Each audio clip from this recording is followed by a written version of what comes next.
नमस्कार मित्रों, आज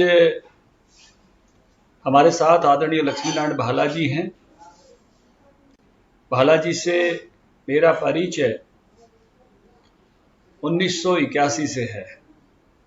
आप महाराष्ट्र चिखली के मूलतः रहने वाले हैं और राष्ट्रीय स्वयंसेवक संघ के आप प्रचारक हैं 1968 से। मेरा संबंध तब आया जब आप अखिल भारतीय विद्यार्थी परिषद का काम उत्तर भारत में संभालते थे 81 से 85 में। आपके जुम्मे बाद में विद्या भारती का काम आया। विद्या भारती के बाद आपने हिंदुस्तान समाचार में काम किया। उसके बाद लेखन का काम कृति रूप संघ दर्शन, और आज जिस पुस्तक पर आप बात करने के लिए हमारे मध्य आए हैं, हमारे संविधान का भाव एवं रेखांकन। आपने 15 से अधिक पुस्तकें लिखी हैं। आपकी एक पुस्तक मध्य प्रदेश में 6ठी कक्षा के पाठ्यक्रम में भी पढ़ाई जाती है। एक कविता तो भाला जी की मैं भी बहुत गुनगुनाता हूँ, चाहे कोई मुझको पढ़ ले मैं सबको पढ़ लेता हूँ। और इस बात की चर्चा मैं पहले ही कर चुका हूँ कि मेरे जीवन में बहुत बड़ा बदलाव लाने का काम आदरणीय लक्ष्मीनारायण भाला जी ने किया। अभी आज का विषय आपके सामने रखेंगे, मैं उनको समर्पित करता हूँ। नमस्कार बंधुओं,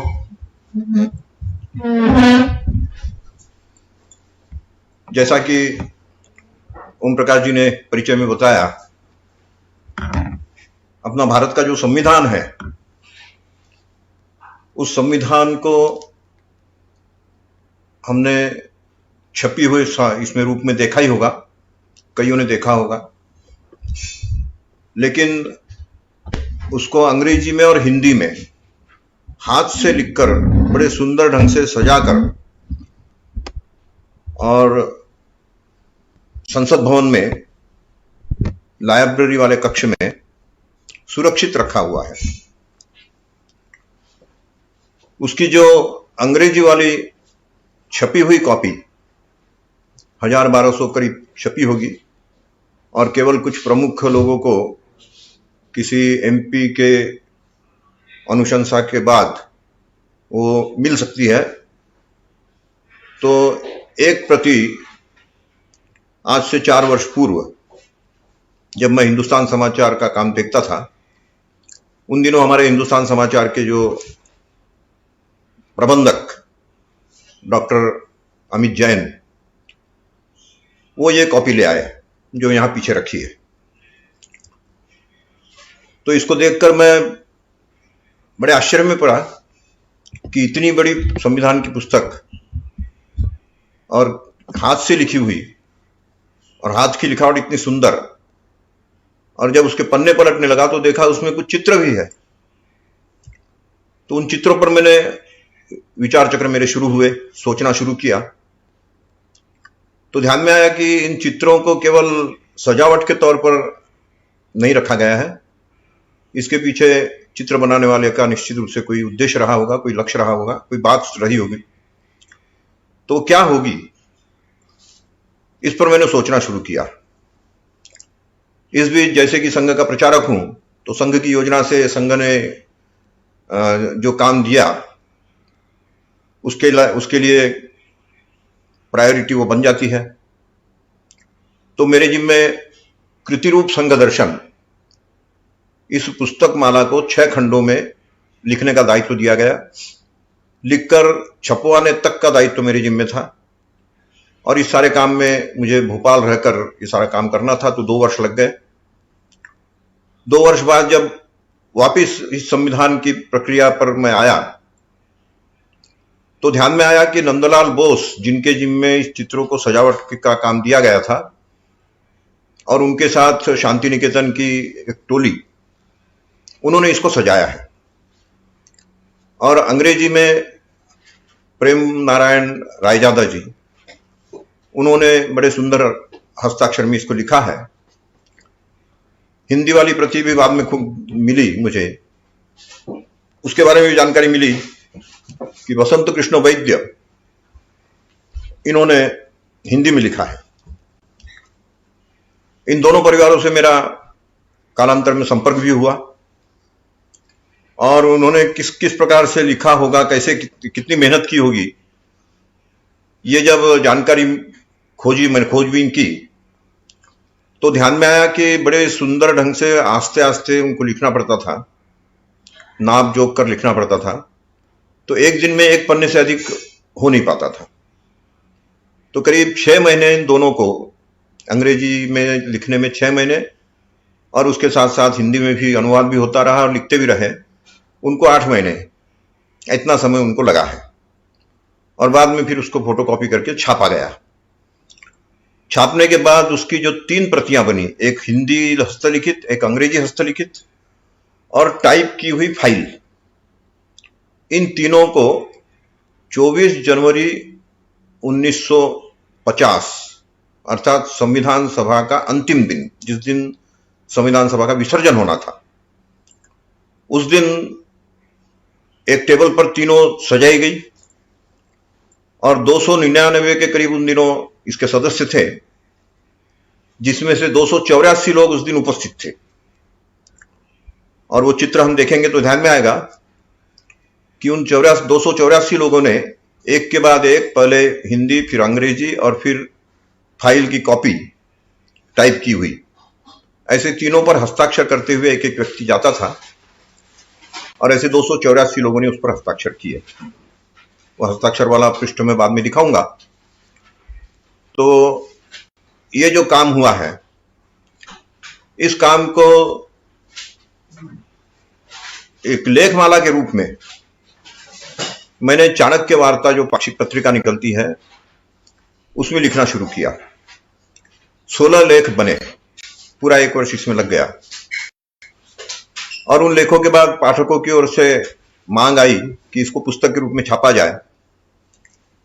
तो नेशनल बुक ट्रस्ट NBT, उन्होंने ये जिम्मेवारी ली और उन्होंने इसे पुस्तक रूप में छापा, जो पुस्तक अभी मेरे हाथ में है। इस प्रकार से हमारा संविधान भाव एवं रेखांकन, ये पुस्तक पिछले 26 नवंबर संविधान दिवस, उस दिन इसका विमोचन हुआ। और उस विमोचन वाले दिन जो जो बातें वहां आम जनता के सामने आई, उसमें एक बात विशेष रूप से मैं रेखांकित करना चाहूंगा। माननीय इंद्रेश जी उस कार्यक्रम में थे और उनके सामने भी जब ये बात मैंने रखी तो उनके लिए भी ये आश्चर्य की बात थी कि एक भाग 12 पर जो चित्र है, जो बाद में आपको दिखाया भी जाएगा, अभी हल्का सा दिखाई दे रहा है, ये चित्र है स्वस्तिक और नटराज। लेकिन संयोगवश इसमें स्वस्तिक जो है वो उल्टा छप गया है और नटराज भी जो है उसकी बाहरी फ्रेम वो एक तरफ से खंडित है। तो किसी भी मूर्ति का खंडित होना और स्वस्तिक का उल्टा होना, दोनों भी अशुभ माना जाता है। तो यह अशुभ चिन्ह भारत के संविधान के 12वें भाग पर, जिस भाग का विषय है वित्त, संपत्ति, संविदाय और व्यवहारवाद, इतना महत्वपूर्ण विषय है, उस विषय पर ये 2 अशुभ चिन्ह लग गए हैं। तो ये असावधानी जो हुई है, इसको दूर किया जाना चाहिए और उसके लिए एक ऐसा स्वस्तिक हो, इसको भी इस पुस्तक में देते हुए मैंने उसके संशोधन की बात इसमें लिखी है।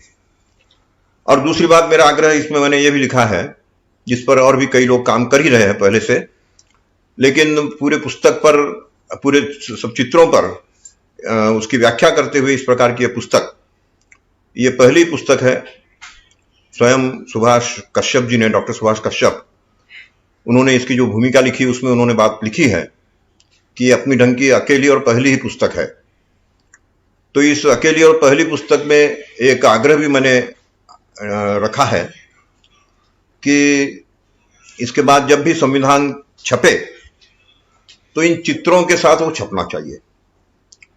क्योंकि जैसे शब्द कुछ अर्थ देते हैं, उस प्रकार से चित्र भी कुछ भाव प्रकट करते हैं, चित्र भी बोलते हैं। और इसलिए इन चित्रों को संविधान के छपने वाली पुस्तकों में समाहित किया जाना चाहिए। मूल पुस्तक में जब वो है तो उसको उसी रूप में छापने में कोई कठिनाई नहीं होनी चाहिए, और इसलिए ये आग्रह मैंने इसमें पुस्तक में आग्रह के साथ लिखा है। तो अब मैं पुस्तक में जो जो चीजें हैं उसकी जो एक प्रदर्शनी बनने वाली थी या बन भी चुकी थी, और इस बार के राष्ट्रीय स्वयंसेवक संघ के सभी संघ शिक्षा वर्गों में वो प्रदर्शनी दिखाई जानी थी। संयोगवश कोरोना के कारण से ये जो राष्ट्रीय स्वयंसेवक संघ के संघ शिक्षा वर्ग वो इस वर्ष नहीं लग रहे हैं, और उसके कारण वो प्रदर्शनी आम स्वयंसेवकों तक जो जानी चाहिए थी वो नहीं जा पा रही है। लेकिन फिर भी उसकी जो तैयारी की गई थी, उसी तैयारी के आधार पर मैं आज अपनी बात आप लोगों के सामने रख रहा हूं। सबसे पहले तो उस प्रदर्शनी का ये पहला पृष्ठ आपके सामने है।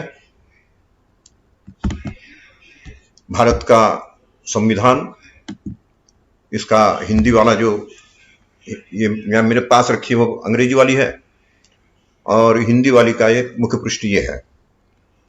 उसका अगला पृष्ठ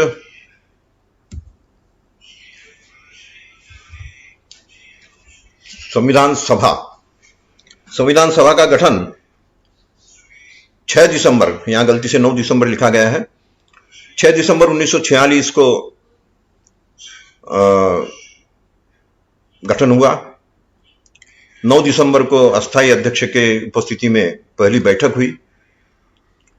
11 दिसंबर को इसके स्थायी अध्यक्ष डॉक्टर राजेंद्र प्रसाद ये चुने गए, और इस प्रकार से 13 दिसंबर से, यानी किस प्रकार से तेजी के साथ संविधान का काम शुरू हुआ वो इससे स्पष्ट होता है कि 13 दिसंबर से संविधान सभा प्रारंभ हुई, और 22 दिसंबर 1946 को इसका उद्देश्य प्रस्ताव वो सामने आया।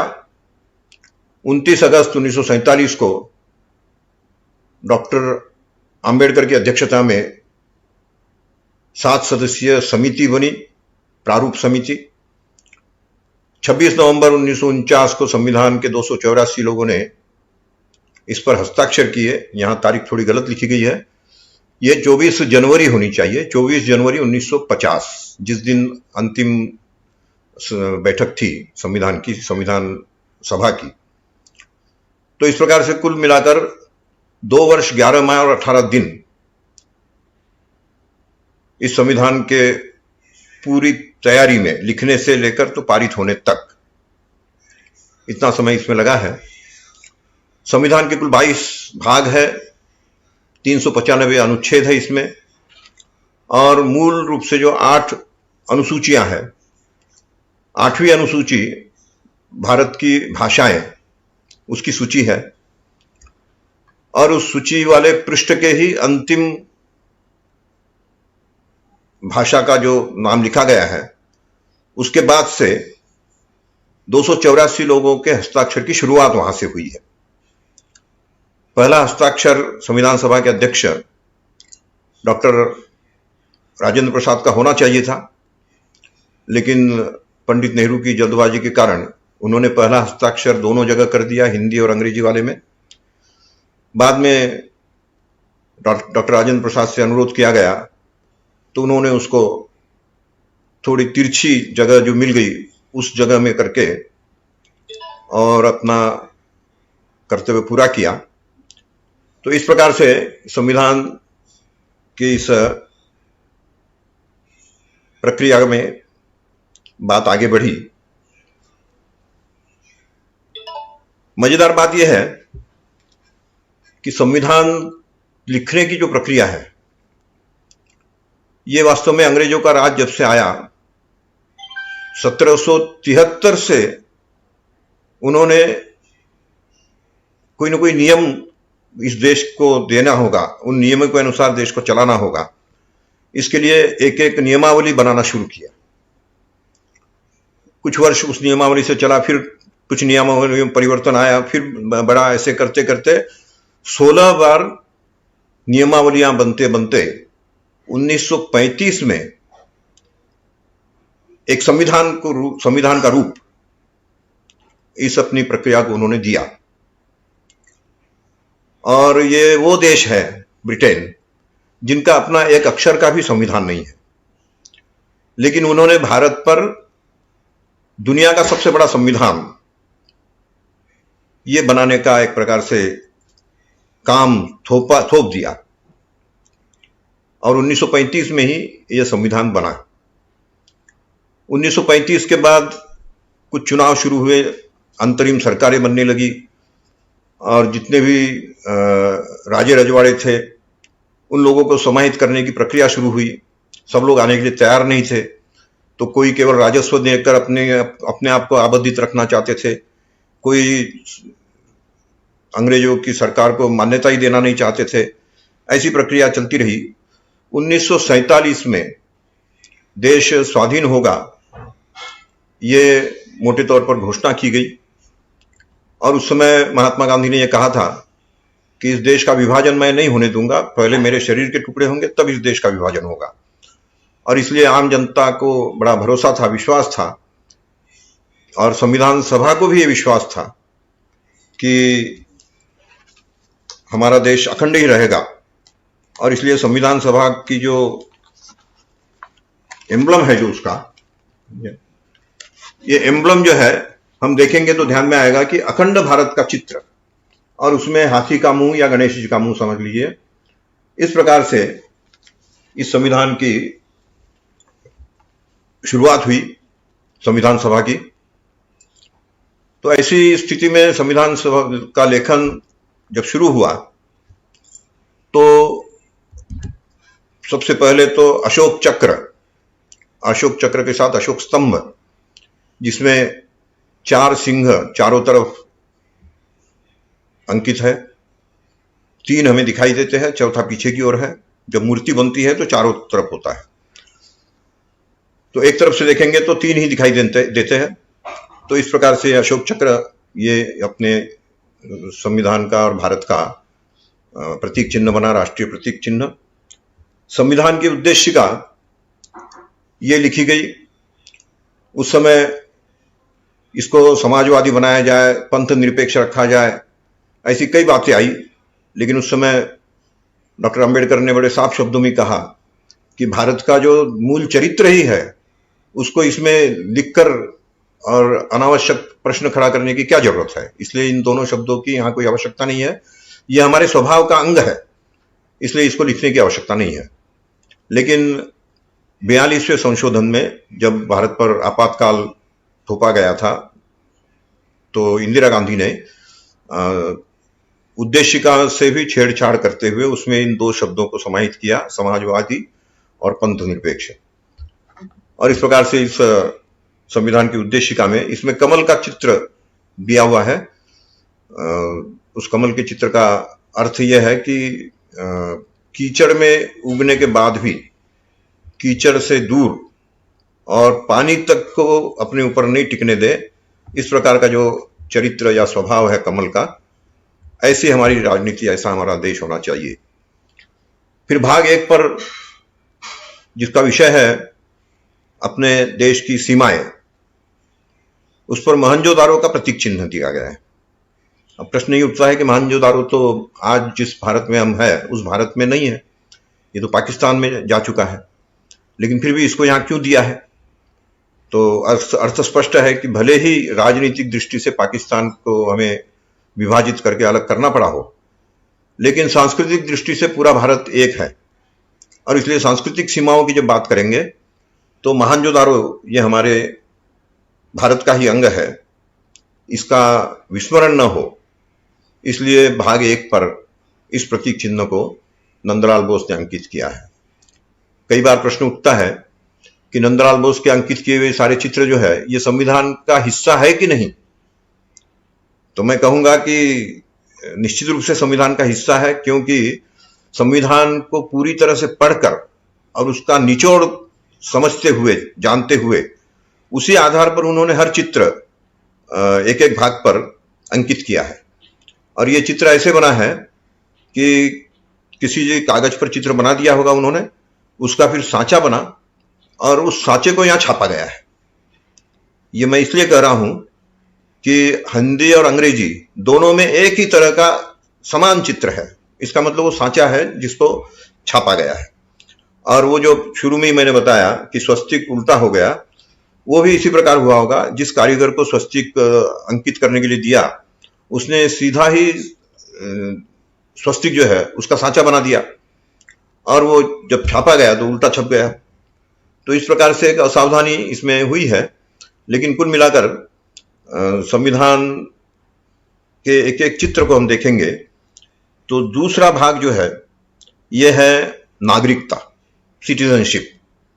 किसी भी देश की नागरिकता, अगर अच्छा नागरिक किसी को बनाना हो तो वो अच्छी तरह से शिक्षित होना चाहिए, संस्कारित होना चाहिए। भारत में शिक्षा और संस्कार का सर्वश्रेष्ठ स्थान है गुरुकुल।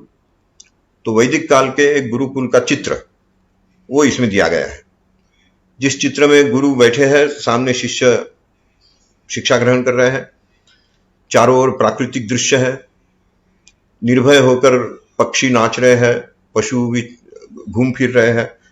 तो इस प्रकार का एक प्राकृतिक दृश्य, और उसमें शिक्षा और संस्कार दोनों प्राप्त करते हुए नागरिक तैयार हो रहे हैं।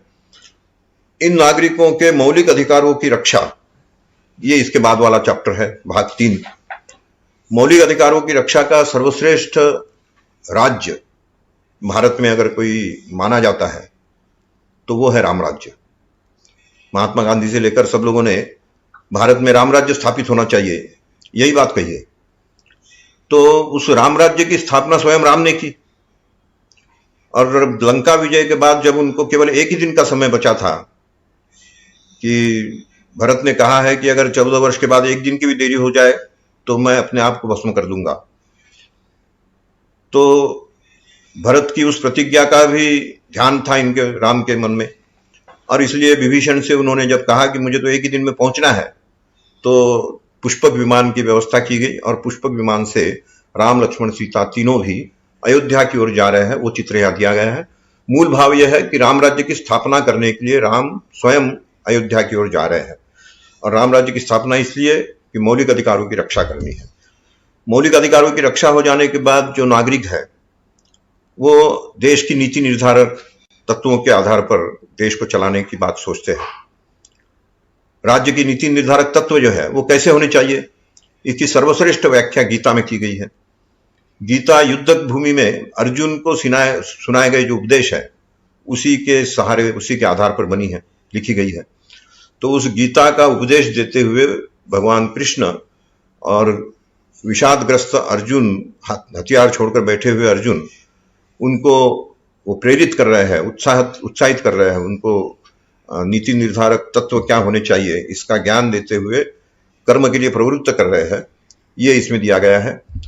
इसके बाद का अनुच्छेद 5, ये भाग 5, जिसमें अनुच्छेद 52 से लेकर 150 तक, 151 तक, पूरे 100 अनुच्छेद इसमें है।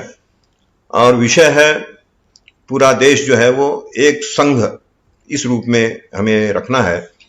तो इसे एक संघ रखने के लिए राज्य के प्रति देखने का दृष्टिकोण कैसा हो, तो गौतम बुद्ध के जैसा हो, जो कर्तव्य के लिए राज भी संभालते हैं और उसके प्रति लगाव नहीं है। ये उनके व्यवहार से प्रकट होता है कि उन्होंने राज को त्याग भी दिया।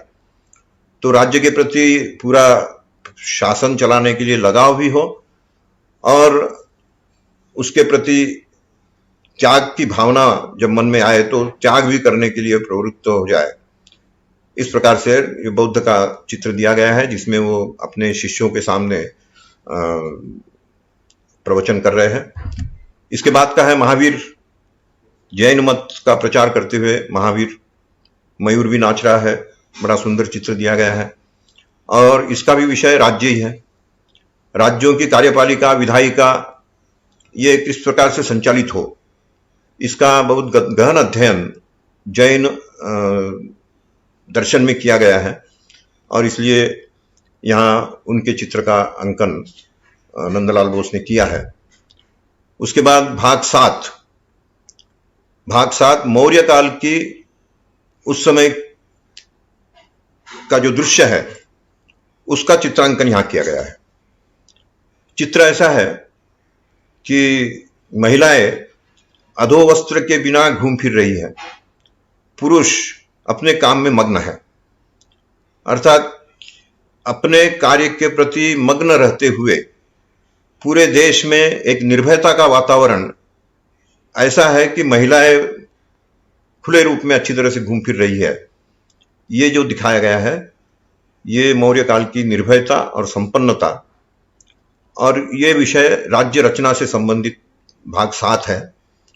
लेकिन इसमें मजेदार बात ये हुई है, केवल एक ही अनुच्छेद इसका था, 238 नंबर अनुच्छेद।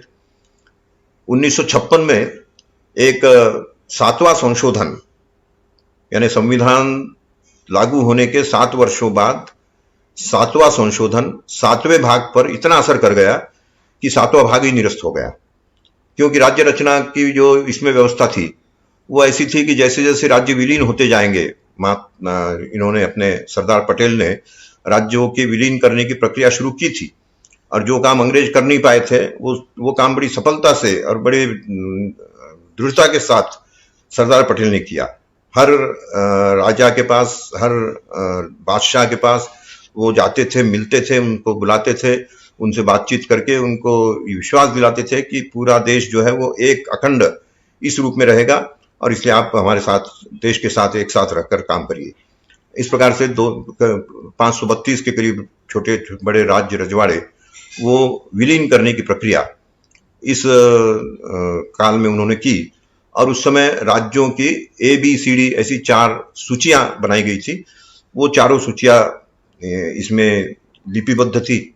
लेकिन 1953 से एक आंदोलन शुरू हुआ कि ये राज्य जो रचना जो है वो भाषावार होनी चाहिए, और इसका पहला आंदोलन तेलुगु भाषी समाज ने किया।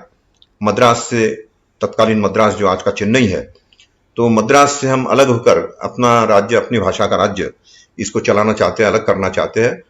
तो बड़ा तीव्र आंदोलन हुआ। 1956 में उनकी मांग को स्वीकार कर लिया गया, और 7वां अनुच्छेद जो है वो इस प्रकार से निरस्त हो गया कि अब भाषावार प्रांत रचना होगी। तो उसके कारण पहला भाषा का राज्य जो है आंध्र प्रदेश बना, जो आज आंध्र और तेलंगाना इस 2 रूप में बना हुआ है। तो भाषा के अनुसार प्रांत रचना, ये उसके बाद ही प्रक्रिया शुरू हुई। तब फिर केरल अलग हुआ, कर्नाटक अलग हुआ, गुजरात अलग हुआ, महाराष्ट्र अलग हुआ। इस प्रकार से एक एक भाषा का राज्य अलग अलग होता रहा, और भाषावार प्रांत रचना इस देश का एक संविधान का अंग बन गया। 7वां अनुच्छेद समाप्त हो गया, ये निष्प्रभावी हो गया एक तरह से।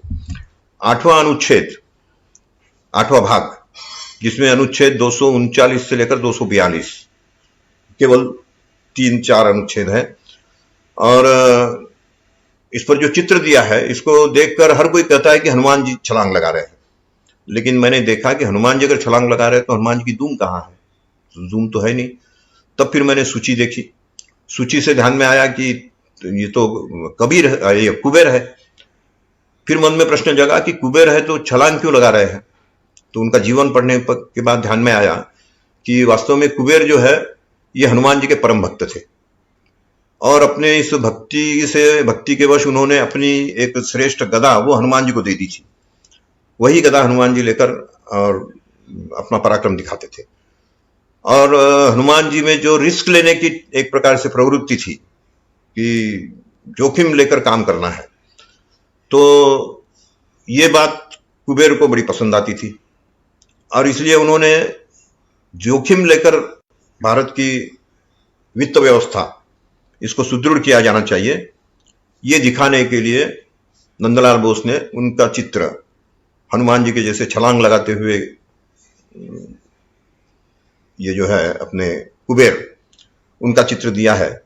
तो संपूर्ण देश की संपन्नता, देश का प्रशासन, ये अगर चलाना हो तो हमें जोखिम लेकर काम करना होगा, डर कर काम करने से नहीं होगा। और वो जोखिम लेने की प्रवृत्ति ये इस भाग में संघ राज्य क्षेत्रों का प्रशासन चलाने के लिए आवश्यक है, ये दिखाते हुए चित्र दिया गया है।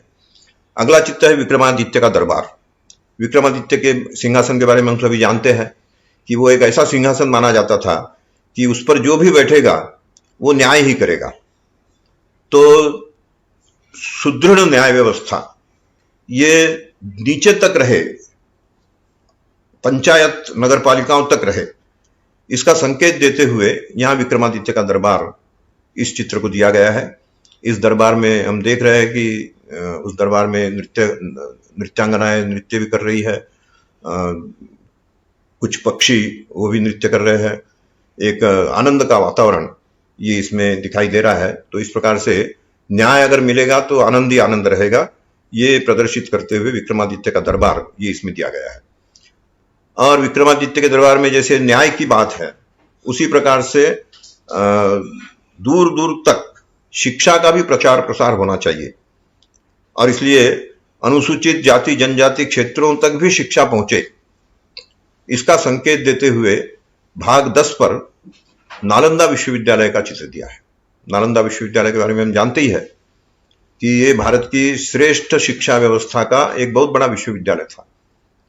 पूरी दुनिया से लोग यहाँ आते थे, शिक्षा ग्रहण करके जाते थे। मुगलों के आक्रमण के बाद इसको उन्होंने तहस नहस कर दिया, वहां की लाइब्रेरी जला दी जो 6 महीने तक जलती रही, ऐसा इतिहास में लिखा गया है। लेकिन उसको वापस स्थापित करना पड़ेगा, उसके बिना कोई उपाय नहीं है, उसके बिना कोई चारा नहीं है। ये बात जनता के ध्यान में आए, इसलिए नंदलाल बोस ने इस अनुभाग पर अनुसूचित जनजातियों तक न्याय तो मिले ही, लेकिन शिक्षा भी प्रसारित हो, शिक्षा भी पहुंचे, इसका संकेत देते हुए यहाँ नालंदा के समय का ये जो प्रतीक चिन्ह है वो भी दिया है, और नालंदा विश्वविद्यालय का पढ़े लिखे लोग किस प्रकार से आपस में वार्तालाप कर रहे हैं उसका एक सुंदर चित्र इन्होंने यहाँ दिया है। उसके बाद का चित्र और भी संकेत देता है हमें, वो है अश्वमेध यज्ञ का चित्र। अश्वमेध यज्ञ का अर्थ यह होता है कि एक प्रमुख सम्राट वो बाकी सब छोटे राज्यों को अभयदान देते हैं कि आप मेरे छत्र छाया में है तो उस छत्र छाया में आपको निर्भय होकर काम करना है। संघ और राज्यों के बीच जो संबंध है वो इस प्रकार का विश्वास का और अभय का होना चाहिए। ये तभी होगा जब पुरानी व्यवस्था जो थी अश्वमेध यज्ञ वाली, उस भावना से हम इसको देखेंगे। तो इस भावना को प्रकट करता हुआ ये भाग 11 का चित्र, जिसमें 245 से लेकर 263 तक के अनुच्छेद समाहित किए गए हैं। 12वां चित्र जो मैंने पहले ही दिखाया, थोड़ा बारीकी से हम देखेंगे तो ये छोटा सा जो स्वस्तिक दिया गया है, ये स्वस्तिक उल्टा छप गया है और ये नटराज का चित्र इधर से खंडित हो गया है। अब ये खंडित क्यों हुआ होगा, उसका जब विचार करता हूं मैं तो ध्यान में आता है कि थोड़ी असावधानी यहां हुई है, और वो असावधानी ऐसी हुई है कि ये जो फ्रेम बनाने का काम, चौखट बनाने का काम जिन कलाकारों को दिया गया था, उन्होंने चौखट बनाते समय इसको कटने दिया। हालांकि इसको रखते हुए वो फ्रेम ऐसे रख सकते थे, लेकिन उतना उन्होंने गौर नहीं किया होगा।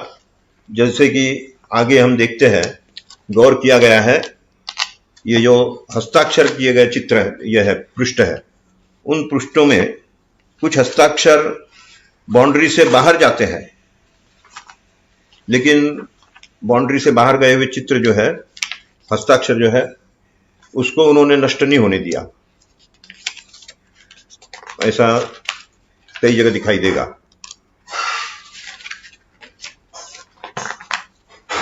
लेकिन यहां थोड़ी असावधानी हो गई और उन्होंने इसको बचा नहीं पाए, वो कट गया। अगला चित्र जो है भाग 13 पर, वो है भगीरथ प्रयास, गंगा अवतरण। भगीरथ तपस्या कर रहे हैं, गंगा का अवतरण हुआ है और दूर दूर तक वो बहती हुई जा रही है। इस प्रकार का चित्र इसमें दिया गया है और विषय है भारत के राज्य क्षेत्र के भीतर व्यापार, वाणिज्य और समागम। तो इसमें भगीरथ प्रयास की क्या जरूरत है, ये प्रश्न मन में आ सकता है, लेकिन नंदलाल बोस ने बहुत गहराई से इसका चिंतन किया होगा जरूर। उन्होंने जब ये देखा कि भारत के राज्य क्षेत्र के भीतर का व्यापार, इसको अगर सुदृढ़ करना है तो ये एक जनरेशन का काम नहीं है, ये तो लगातार कई जनरेशन तक करेंगे, तब कहीं जाकर इसका फल मिलेगा। तो ऐसा काम किसने किया है? तो राजा भगीरथ ने किया है। भगीरथ केवल एक जनरेशन का परिणाम नहीं है। राजा सगर ने प्रतिज्ञा की थी कि मेरे जो 60,000 सैनिक भस्म हो गए हैं उनका उद्धार करने का दायित्व अगर कपिल मुनि ने लिया है, और ये कहकर लिया है, शर्त उनकी ये थी कि पवित्रतम पानी जो है वो बहाते हुए यहां तक ले आओ। तो उस पवित्र पानी की खोज में राजा सगर सबसे पहले उन्होंने प्रयत्न शुरू किया। राजा सगर के जीवन काल में वो काम हो नहीं पाया।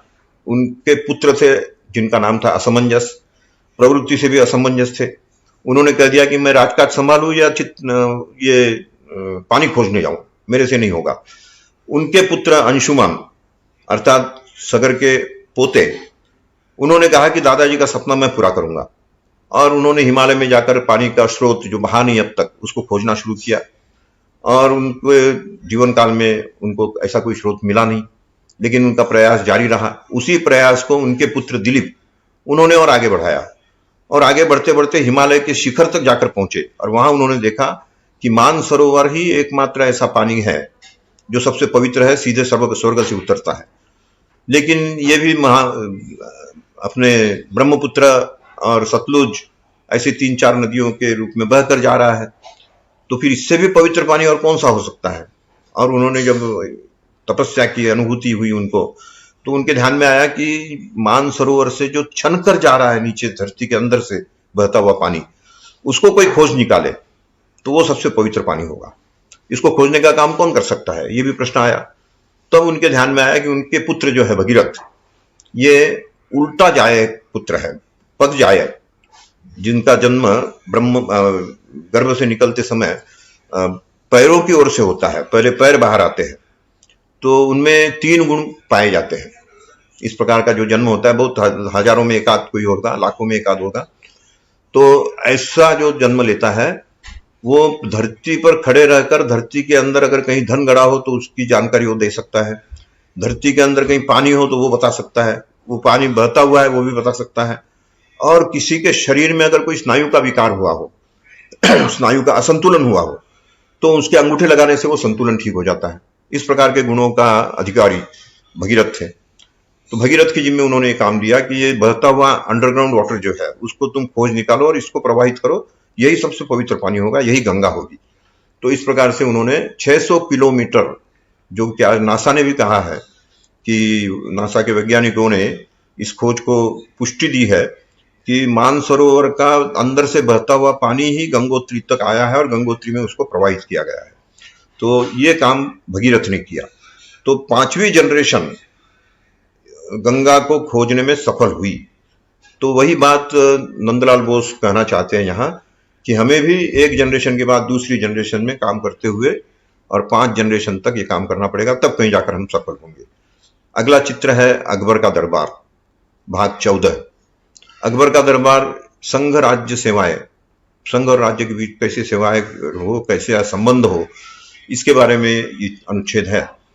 तो इसमें अकबर का चित्र होने का क्या कारण है, इस पर जब मैंने चिंतन किया तो ध्यान में आया कि कुल मिलाकर 600, 700 या 800 साल का जो भी मुगलों का काल रहा होगा, उन्होंने आक्रमण किया, अपने देश पर कब्जा करने की कोशिश की और कब्जा किया भी कम अधिक मात्रा में।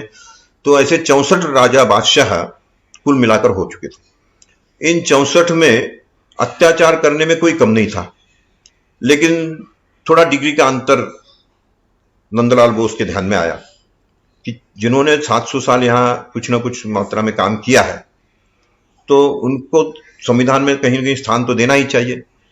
अंग्रेजों से हमने भारत को मुक्त किया है, तो मुगलों ने यहाँ जो कुछ किया होगा उसका कहीं न कहीं प्रतिबिंब यहाँ आना चाहिए, ऐसा कहीं उनके मन में आया होगा।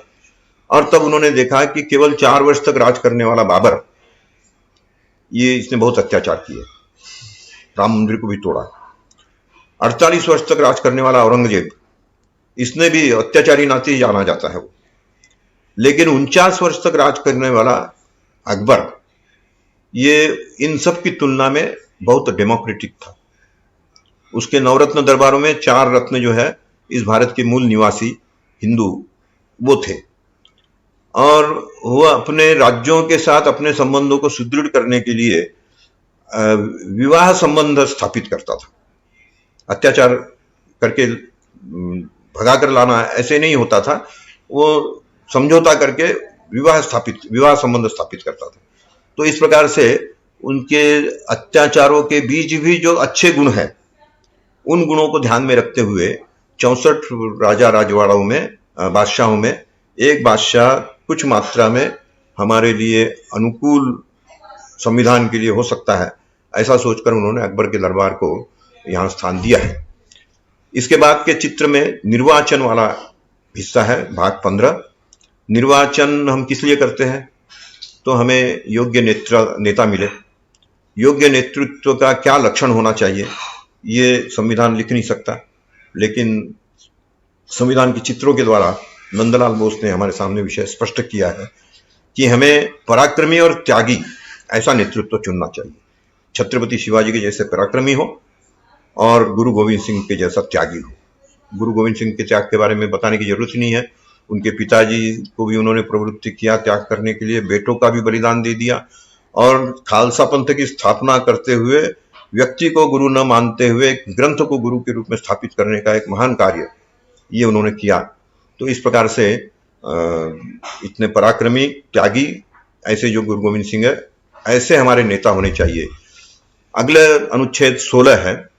16 में झांसी की रानी और टीपू सुल्तान, इसको देखकर कई लोग ताचा टोपी भी कहते हैं, लेकिन ये ताचा टोपी नहीं है।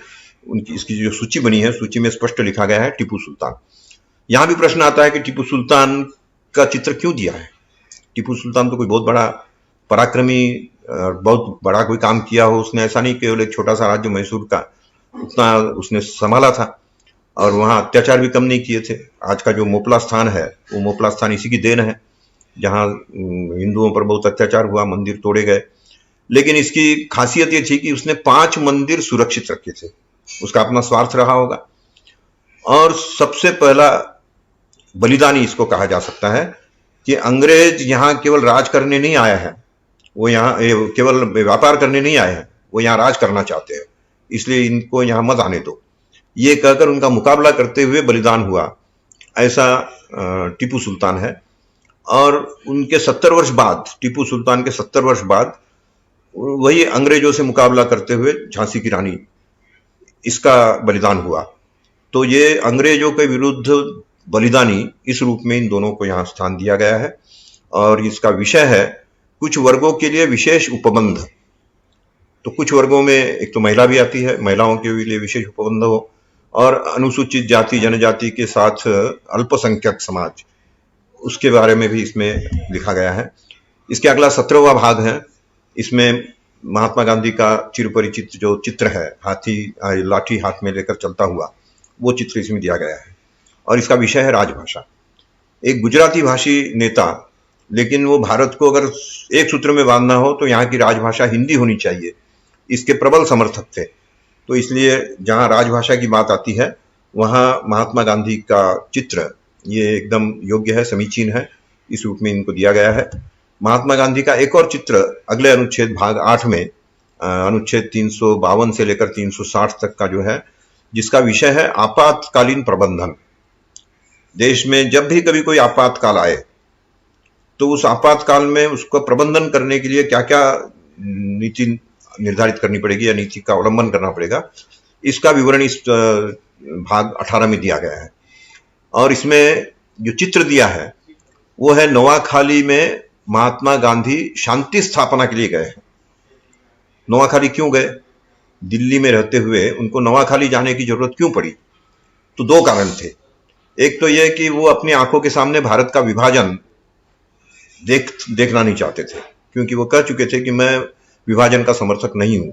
लेकिन नेहरू के सामने उनकी चली नहीं और अंततः उनको विभाजन स्वीकार करना पड़ा। लेकिन इस विभाजन के जो दुष्परिणाम है, डायरेक्ट एक्शन शुरू हो चुका था। डायरेक्ट एक्शन के कारण नोआखाली ये सबसे अधिक हिंसाग्रस्त ऐसा क्षेत्र बन गया था। नोआखाली आज के बांग्लादेश का एक जिला है। तो उस समय महात्मा गांधी वहां गए और वहां उन्होंने अनशन वगैरह करके शांति स्थापना के लिए आह्वान किया और वहां शांति स्थापना की। तो नेता या जो भी प्रमुख व्यक्ति होंगे, उनका ये धर्म बनता है कि आपातकाल में सबसे कठिन, सबसे दुरूह ऐसा जो स्थान होगा, ऐसा संकट होगा, वहां जाकर वो मुकाबला करे, वो सामने रहे। एक जो कविता किसी कवि ने लिखी है, पति पत्नी आपस में बात करते हुए कहते हैं कि तुम कहती हो मैं ध्यान पूजन संध्या सब किया करूं, जो औरों को उपदेश करूं उसका खुद भी व्रत किया करूं। प्रियतमे गलत सिद्धांत, एक कहते हैं दूजे करते हैं, तुम स्वयं देख लो युद्ध भूमि में सेनापति कब मरते हैं। ये एक व्यंग है, लेकिन वास्तविकता तो ये होनी चाहिए, वह है भी, कि सेनापति स्वयं सामने रहकर युद्ध क्षेत्र में जब आगे रहता है और उसका झंडा बुलंद होता है तो सैनिकों का भी मनोबल बढ़ता है। तो आम जनता का मनोबल बढ़ाने के लिए महात्मा गांधी ने ये जो काम किया था कि सबसे अधिक हिंसाग्रस्त क्षेत्र जो है वहां जाकर मैं शांति स्थापना करूंगा, तो ये उन्होंने बड़ी सफलता से किया। भाग 19 में एक बहुत ही मार्मिक चित्र दिया गया है, नेताजी सुभाष चंद्र बोस तिरंगे झंडे को सैल्यूट मारते हुए, और उनकी सेना जो है उनके सामने दर्शाई गई है। इस प्रकार का ये चित्र है, और इस चित्र में राष्ट्रपति, राज्यपाल, इनके प्रावधान क्या क्या है, इनके क्या क्या अधिकार है, ऐसी सारी चीजें दी गई है।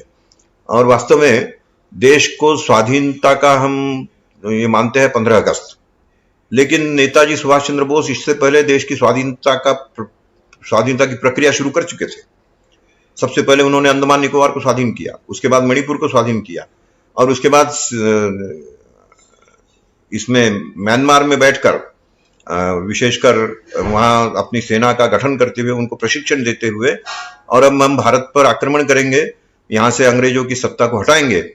तो नेहरू को उन्होंने एक संदेश भेजा रेडियो के माध्यम से कि मैं अपनी सेना को लेकर आ रहा हूं, आप वहां की जनता में मेरे लिए अनुकूल वातावरण बना दीजिए ताकि अंग्रेजों को हम यहां से खदेड़ दें और अपना राज स्थापित करें। लेकिन क्योंकि महात्मा गांधी अहिंसा के एक प्रकार से अतिरेकी समर्थक थे, और उसके कारण उन्होंने इनकी बात को स्वीकार नहीं किया। शायद हो सकता है कि इनकी बात को अगर स्वीकार कर लिया जाता तो आज देश का जो विभाजन हमें भुगतना पड़ रहा है वो नहीं होता, देश अखंड रहता। अंग्रेज उस समय देश छोड़कर जाने के लिए तैयार थे, बैठे थे।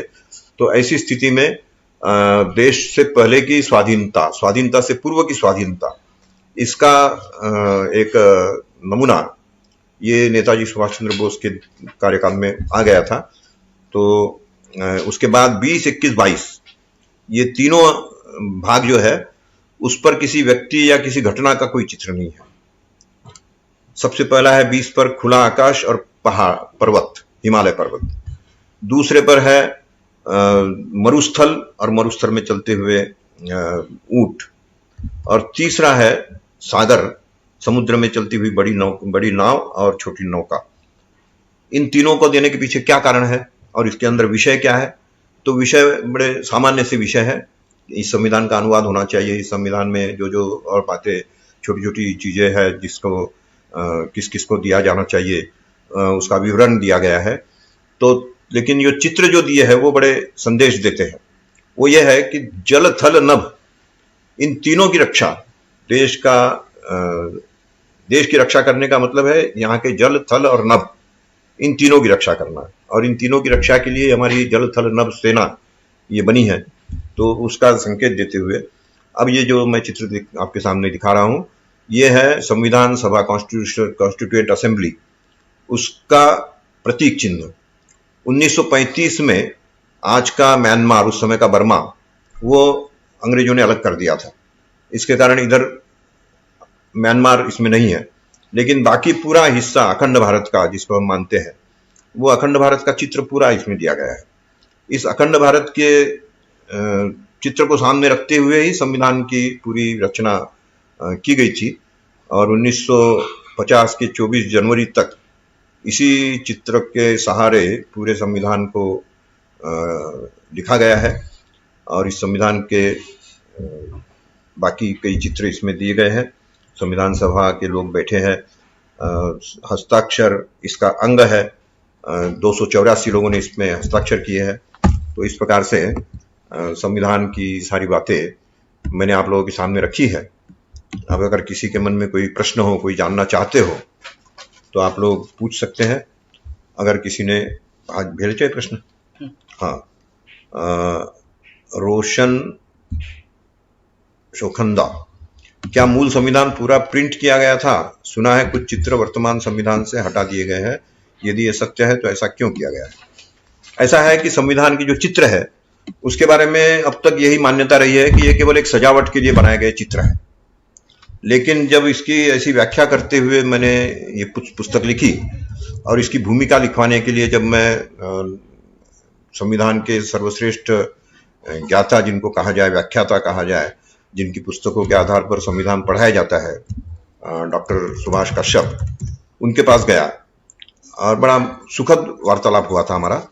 मैंने जैसे ही कहा कि मैंने संविधान पर कुछ लिखा है, उस पर आपकी भूमिका मुझे चाहिए। तो उन्होंने पूछा संविधान पर क्या लिखा है आपने? मैंने कहा कि संविधान में जो चित्र है उस पर लिखा है। तो बड़े सहज भाव से उन्होंने कहा चित्रों पर क्या लिखेंगे, वो तो डेकोरेटिव पीस है। तो मैं समझ गया कि अब तक लोगों ने इसे केवल डेकोरेटिव पीस माना है, ये कुछ संदेश देते हैं ऐसा माना ही नहीं गया। और इसलिए किसी कोई षड्यंत्र का हिस्सा हो ऐसा मैं नहीं मानता। सबका सोचने का तरीका यही था कि वो डेकोरेटिव पीस है, उसको क्या करना है, हमें तो टेक्स्ट जो है वो पढ़ाना है। तो जो भी पुस्तकें छपी वो टेक्स्ट के साथ छपी है, किसी भी चित्र के साथ कोई चित्र कभी कोई संविधान छपा नहीं। अब हमने पहले मांग की है कि अब जो संविधान छपेगा वो चित्रों का साथ छापा जाए। और डॉक्टर सुभाष कश्यप ने भी इसको स्वीकार किया है कि वास्तव में अगर चित्र ऐसे संदेश देते हैं तो चित्रों के साथ ही संविधान छपना चाहिए, जिसके बारे में अब तक हमने किसी ने गहराई से सोचा नहीं था। तो इसलिए कैलाश गुप्ता जी का अगला प्रश्न है, संविधान के निर्माण में बाबा साहेब के योगदान को आप किस प्रकार आंकना चाहेंगे? ऐसा है कि आजकल संविधान के बारे में कुछ भी कहे तो ये इतना सेंसिटिव विषय बन जाता है कि जैसे संविधान के विरोध में हम बोल रहे हैं तो कहीं बाबा साहेब अम्बेडकर के विरोध में तो नहीं बोल रहे हैं। लेकिन मैं बड़े श्रद्धा के साथ बाबा साहेब अम्बेडकर की बात को रखता हूं। बाबा साहेब अम्बेडकर ने 1953 में किसी भाषण में ऐसा कहा था कि मेरा बस चले तो मैं संविधान को जला दूं। तो उनसे लोकसभा में 1956 में जब इधर भाषावार प्रांत रचना के लिए आंदोलन चल रहा है और 7वां संशोधन आने वाला है, उस समय पंजाब के एक सांसद ने उनसे प्रश्न पूछा कि आपने कहीं जनता के बीच भाषण में ऐसा ऐसा कहा है, ऐसा हम सुनते हैं, इसके बारे में आपका क्या कहना है? उन्होंने बड़ा मार्मिक जवाब दिया। उन्होंने कहा है कि जो मंदिर हमने भगवान की मूर्ति के लिए बनाया उसमें अगर एक एक राक्षस बैठा दिया जाए तो मैं और क्या कहूंगा। तो इसका मतलब साफ है कि संविधान इतना लचीला और इतना आधा अधूरा था कि संविधान पारित होने के कुछ दिनों बाद से ही उसके संशोधन आने लगे। 7 वर्ष में 7 संशोधन हो गए। आज तक तो 125 के करीब संशोधन हो चुके हैं। तो इतनी जिसको कहा जाए वैशाखियां जिस संविधान को लग चुकी हो, उस संविधान का अगर पुनर्लेखन किया जाए, ये कोई अगर कहे तो ये बाबा साहब का अपमान नहीं है, ये तो उनकी भावनाओं की कदर करना है कि भाई ये बल पंगु बन चुका है। इसमें एक दूसरे को कॉन्ट्रडिक्ट करने वाले ऐसे संविधान के संशोधन वो समाहित हो चुके हैं। एक को काटने के लिए दूसरे का सहारा लेकर लोग अपना स्वार्थ साध रहे हैं। तो जिसको उन्होंने कहा है कि राक्षस बैठा दिए गए, तो इन राक्षसों से मुक्त अगर इसे करना हो तो इसका पुनर्लेखन होना चाहिए। ऐसा बड़ी श्रद्धा के साथ मैं बाबा साहब अम्बेडकर जी को भावनाओं की कद्र करते हुए ये कहना चाहता हूं। ब्रिटेन विश्व का एकमात्र देश है जिसका अपना कोई लिखित संविधान नहीं है। केवल परंपराओं के आधार पर शासन व्यवस्था का संचालन होता है। और उसी ब्रिटेन ने दुनिया का सबसे बड़ा संविधान भारत के लोगों से करवा लिया है। ये मजेदार बात है। बहुत अच्छी बात आपने कही। जिन मौलिक, ये कहने वाले सुरेंद्र आर्य, अच्छा सुरेंद्र जी, आप पुस्तक देखेंगे तो और भी आपको आनंद आएगा। जरूर पुस्तक देखिए आप। और अंग्रेजों ने किस तरह से अपने देश में एक अक्षर का भी संविधान न रखते हुए दुनिया का सबसे बड़ा संविधान हमसे लिखवा लिया, ये एक ऐसी मजेदार बात है। जिन मौलिक अधिकारों का वचन दिया है, कैलाश गुप्ता जी लिख रहे हैं, कैलाश गुप्ता जी, दूसरा प्रश्न है ये इनका। जिन मौलिक अधिकारों का वचन दिया गया है, क्या भारत की वर्तमान सामाजिक, आर्थिक और राजनीतिक संस्कृति के परिप्रेक्ष्य में उन सब अधिकारों को सभी नागरिकों को उपलब्ध करवा पाना संभव है? क्यों नहीं संभव है? मौलिक अधिकारों की रक्षा ये राम राज्य का सबसे महत्वपूर्ण हिस्सा रहा है, और इसलिए पुनर्लेखन करते हुए जो भी इसमें कुछ त्रुटियां रह गई हो या कुछ एक दूसरे को कॉन्ट्राडिक्ट करने वाले ऐसे संशोधन भी आए हो, तो उसका पुनर्लेखन करके अगर हम सही ढंग से संविधान को लिखेंगे तो निश्चित रूप से संविधान के माध्यम से नागरिकों के मौलिक अधिकारों की रक्षा ये बड़ी आसानी से की जा सकती है। तीसरा प्रश्न है, अगला प्रश्न है प्रवीण जोरा। ये कह रहे हैं कि क्या हस्तलिखित संविधान की चित्र सहित प्रति मिल सकती है? अगर हाँ तो कहाँ?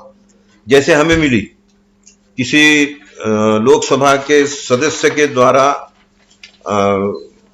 अगर अनुशंसा हो जाए, उनकी अनुमति से इसको खरीदा जा सकता है। शायद क्या दाम है मुझे पता नहीं, शायद 1500 रुपया कुछ होगा। तो हिंदी और अंग्रेजी, और हिंदी के संविधान के बारे में बता दूं कि हिंदी का संविधान जो हाथ से लिखा हुआ है बसंत कृष्ण वैद्य के द्वारा, ये 1979 में छपकर तैयार हुआ। उससे पहले सुरक्षित रूप से रखा गया था। जब राम नाईक जी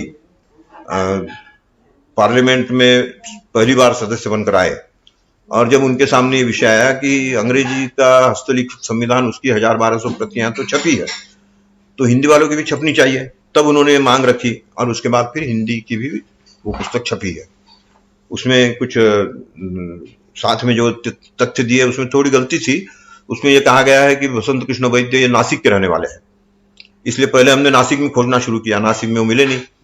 तब पता लगा कि हाँ, इस प्रकार के कोई व्यक्ति यहाँ थे कभी, लेकिन बाद में वो रायपुर जा चुके थे। तो हमने रायपुर महाराष्ट्र मंडल को जानकारी भेजी, उन्होंने भी खोजबीन की, वहां भी कोई वैद्य नहीं मिले। लेकिन खोजबीन करते करते अंत में यानी जैसा बच्चा बगल में ढिंडोरा नगर में वाली बात हुई, दिल्ली में ही उनके बेटे, उन्होंने एक बार फोन करके हमें बताया कि मैं तो उनका बेटा हूँ, यहाँ बैठा हूँ और दिल्ली में ही रहता हूँ। तब मैं उनके घर गया, उनके घर से उनका फोटो मैंने प्राप्त किया, और उन्होंने ही कहा कि बड़े बारीकी से प्रतिदिन 1 पेज लिख पाते थे वो, और इस प्रकार से 230 पन्ने हिंदी के जो संविधान के उन्होंने लिखे। तो 230 दिन लगे, इसका मतलब 8 मास लगे उनको, 8 महीने तक उन्होंने काम किया।